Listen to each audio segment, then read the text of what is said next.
North امریکہ میں اردو کا سب سے زیادہ پڑھا جانے والا طنز و مزاح سے بھرپور کالم موج در موج اب پیش خدمت ہے خود نصیر رانا کی زبانی۔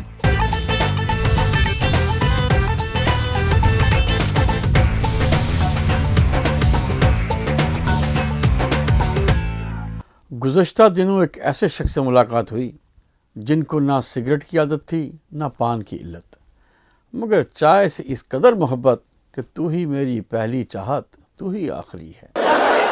چائے ان کی رگوں میں اس طرح دوڑ رہی ہے کہ کہیں چوٹ لگ جائے تو چائے رسنے لگتی ہے۔ دن میں 20-25 پیالی چائے پینے کا ان کا ریکارڈ ہے۔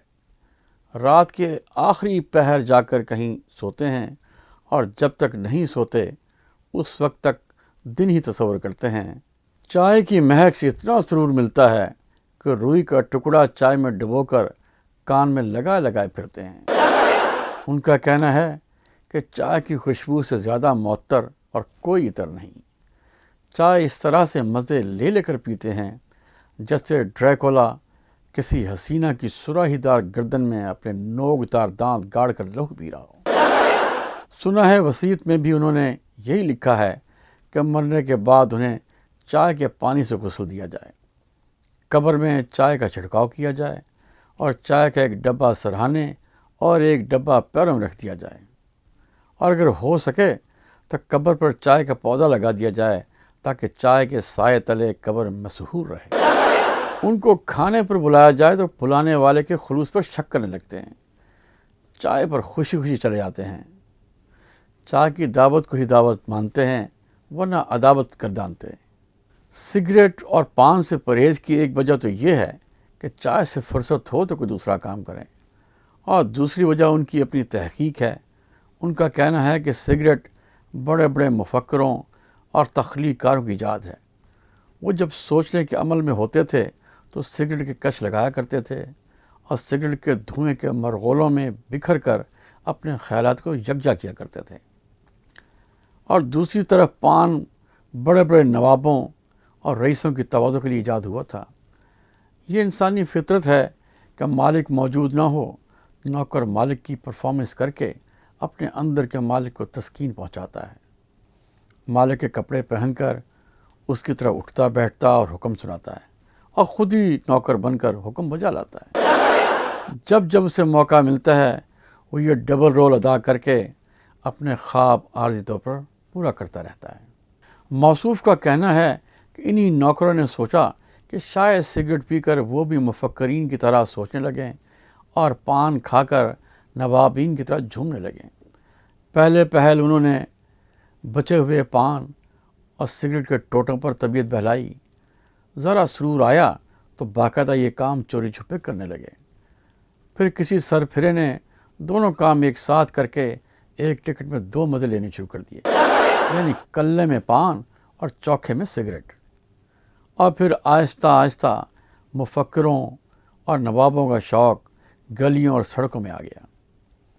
کوٹھی کی نائکا نے پان اور نکڑ کے بدماش نے سگریٹ کو وہ شہرت بخشی کہ اچھے اپنی عزت بچانے لگے، کیونکہ ہر شریف آدمی کے اندر ایک چھوٹا سا بدماش اکثر چھپا ہوتا ہے جو کبھی کبھی دیو بن کر باہر آ کر اپنا حق چھین لیتا ہے، ورنہ اندر ہی اندر بچوں کی طرح کچوکے لگاتا رہتا ہے۔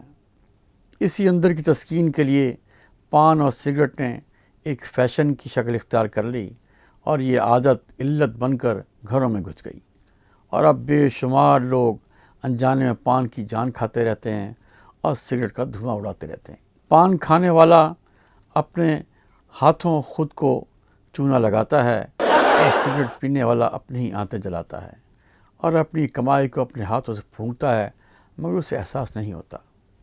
سگریٹ کے ہر پیکٹ پر لکھا ہوتا ہے کہ سگریٹ نوشی صحت کے لیے مضر ہے، مگر بندہ پھر بھی نوشیاں جاری رکھتا ہے۔ جیسے ہمارے ملک میں جس دیوار پر لکھا ہوتا ہے کہ یہاں پیشاب کرنا منع ہے، سب سے زیادہ اسی دیوار کی بنیادوں کو سراب کیا جاتا ہے۔ اس کی بنیادوں میں ہے میرا بشو تیرا بشو۔ ہمارے ایک دوست کا کہنا ہے کہ کسی دیوار پر لکھا ہوا یہ جملہ پڑھتے ہی انہیں بڑے زور سے پیشاب آنے لگتا ہے، اور پھر وہ بے قابو ہو کر جادو جگہ نہ لگتے ہیں، جبکہ اپنے کیے پر شرمندہ بھی ہوتا ہے۔ فلش سسٹم مہیا ہو تو کیے کرائے پہ پانی پھیر دے، ورنہ یہی بہتر ہے کہ وہاں سے خود منہ پھیر لے، جیسے کچھ کیا ہی نہ ہو، دیوار کی گیلی جڑوں کو نیا زخم دیا ہی نہ ہو۔ چائے کے شوقین کا کہنا ہے کہ انہیں جنت ملے نہ ملے کوئی خواہش نہیں، ہاں اگر چائے کے باغ اور چائے کی نہریں بہتی ہوں تو جنت میں خوشی خوشی رہ سکتا ہے، ورنہ پڑوس میں کودنا زیادہ پسند کرے گا۔ وہاں چائے ملے نہ ملے، چائے پینے والے اور چائے پینے والیاں ضرور ملیں گی۔ یہ صاحب صرف پان سگریٹ سے ہی نہیں بلکہ سلاد سے بھی پرہیز کرتے ہیں۔ ان کا کہنا ہے کہ سلاد صرف اور صرف کھانے والے کی کھانے سے توجہ ہٹانے کے لیے اور کھانا بچانے کے لیے دسترخوان پر رکھا جاتا ہے۔ سلاد پر ان کی تحقیق کہتی ہے کسی رئیس نے ایک بہت بڑی دعوت کی ہوئی تھی جس میں کھانا کم پڑ گیا۔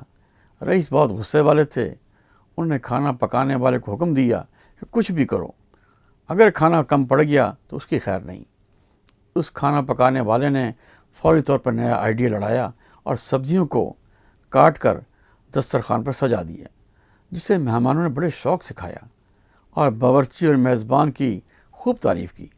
وہ دن ہے اور آج کا دن کھانا کھانے والوں کے معدے کے ساتھ کی گئی باورچی کی یہ سازش ضرورت بن گئی اور لوگ خوشی خوشی اس سازش کا شکار ہو رہے ہیں۔ جبکہ موصوف کو اگر سلاد کھانے کے لیے کہا جائے تو وہ کہتے ہیں میرے پاس سلاد کھانے کا ٹائم نہیں، اور چائے کے لیے تو ہر ٹائم ٹی ٹائم ہے۔ اللہ کرے کہ ان کی چائے کے ساتھ چاہت یوں ہی برقرار رہے، کم از کم اس چاہت میں کوئی سیاست تو نہیں، کوئی ملاوٹ تو نہیں۔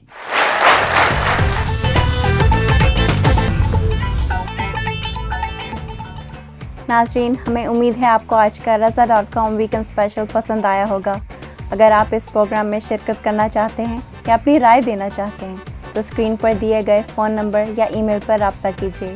نیکسٹ ویک آپ سے پھر ملاقات ہوگی۔ Good bye and have a nice weekend.